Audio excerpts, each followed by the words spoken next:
حضور اکرم صلی اللہ علیہ وآلہ وسلم کی نبوت پہ چند باتیں بطور دلائل کے آپ کی خدمت میں پیش کرنا چاہتا ہوں۔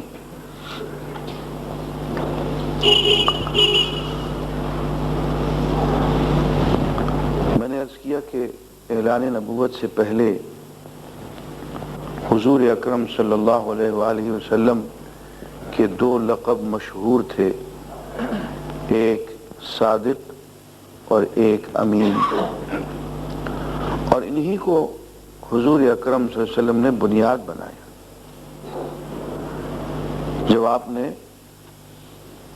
تبلیغ کی ابتدا فرمائی تو آپ نے ایک جملہ ارشاد فرمایا، ایھا الناس هل وجدتمونی صادقا او کاذبا، لوگوں ایک بات بتاؤ، اب تک تم نے مجھے سچا پایا یا دوسری طرح صادقا او کاذبا، صادق پایا یا کاذب؟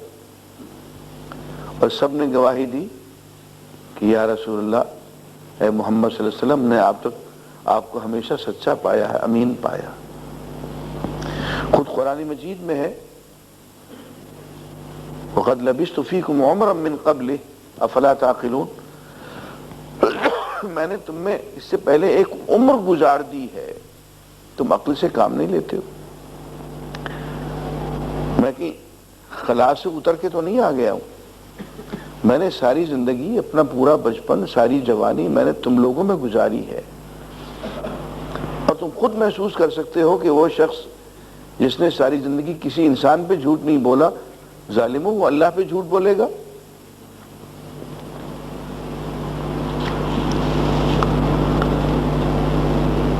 ایک بہت اہم بات میں آپ کی خدمت میں عرض کرنا چاہتا ہوں، اور وہ نبوت کی اصل دلیل ہوا کرتی ہے۔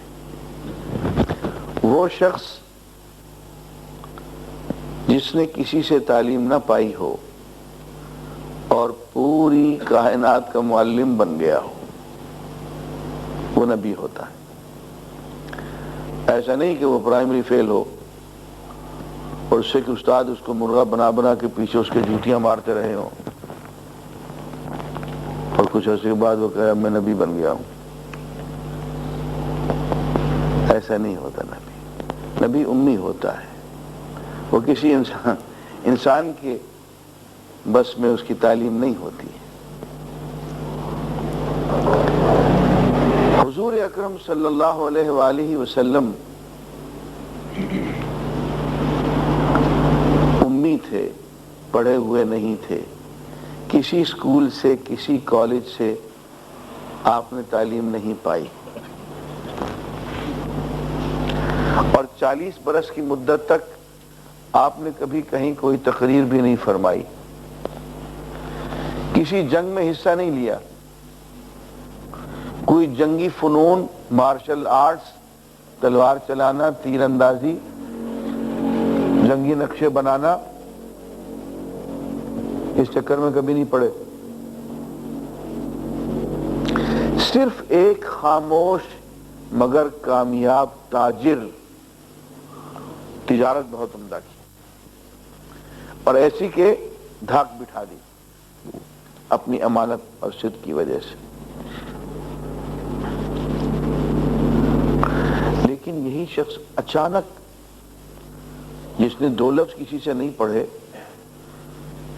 اس کے منہ سے حکمت کی باتیں، ہدایت کی باتیں، حق اور باطل کے امتیاز کی باتیں اتنی خوبصورتی کے ساتھ سامنے آنے لگتی ہیں کہ دنیا عقل اور دنگ رہ جاتی، حیرت میں آ جاتی۔ وہ شخص جس نے کبھی ہاتھ میں تلوار نہیں لی، وہ دنیا کا سب سے بڑا سپاہی آپ کو نظر آتا ہے۔ اس کے ذرا جنگی کارناموں پہ آپ نظر ڈالیے، یعنی اتنا بڑا سپاہی کہ ایک بہت بڑا جنگجو اس کو ڈول کا مقابلہ چیلنج دیتا ہے کہ اے محمد صلی اللہ علیہ وسلم، لوگوں کو آپس میں کیوں لڑاتے ہو؟ بہادر ہو تو خود میدان میں آؤ۔ اب کہا جا سکتا تھا کہ بھائی میں نبی ہوں، میں کوئی سپاہی نہیں ہوں، یہ میرا کام نہیں ہے، لیکن آپ نے سب صحابہ سے کہا کہ درمیان سے ہٹ جاؤ اور اس شخص سے مجھے مقابلہ کرنے دو، اور آپ ہاتھ میں صرف نیزہ لے لیتے ہیں اور وہ گھوڑے پہ آتا ہے اور پوری قوت کے ساتھ حضور پہ حملہ کرتا ہے، اور آپ ہلکا سا نیزے کے وار اس پہ کرتے ہیں اور وہ ختم ہو جاتا ہے۔ ایک پہلوان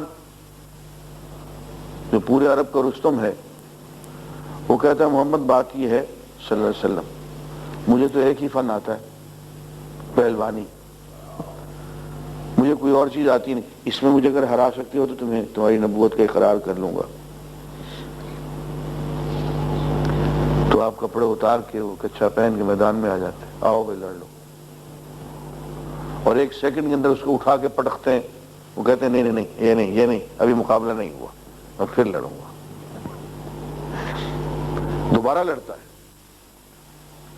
اور دوبارہ اس سے زیادہ قوت کے ساتھ پھینکتے ہیں اس کو، تو کہتا ہے اشہد ان لا الہ الا اللہ۔ کوئی پہلوان اور کوئی انسان میرے فن میں مجھے اس طرح سے ذلیل نہیں کر سکتا، یہ معجزہ ہوتا۔ سپہ سالار، میں کہتا ہوں جس شخص نے کبھی دنیا میں، کبھی پوری زندگی میں کسی جنگ میں حصہ نہیں لیا، اس کو فنون جنگ دنیا کا سب سے بڑا سپہ سالار، کہ دنیا اس کی جنگی کمالات سے حیران ہے کہ یہ کیا کر دیا، اتنی تھوڑی فوج سے اتنی بڑی فتح۔ اور آپ ذرا غور فرمائیے، یہ ایک چھوٹا سا انقلاب برپا ہوا تھا، انقلاب روس، 2.5 کروڑ انسان قتل ہو گئے اس میں۔ جنگ عظیم اول، ایک جنگ 1914 سے 1919 تک چلی، ایک جنگ میں 1.5 کروڑ انسان قتل ہو گئے۔ جنگ عظیم دوم 40 سے 45 تک چلی، 2 کروڑ انسان قتل ہو گئے، کروڑ سے نیچے بات نہیں آتی ہے۔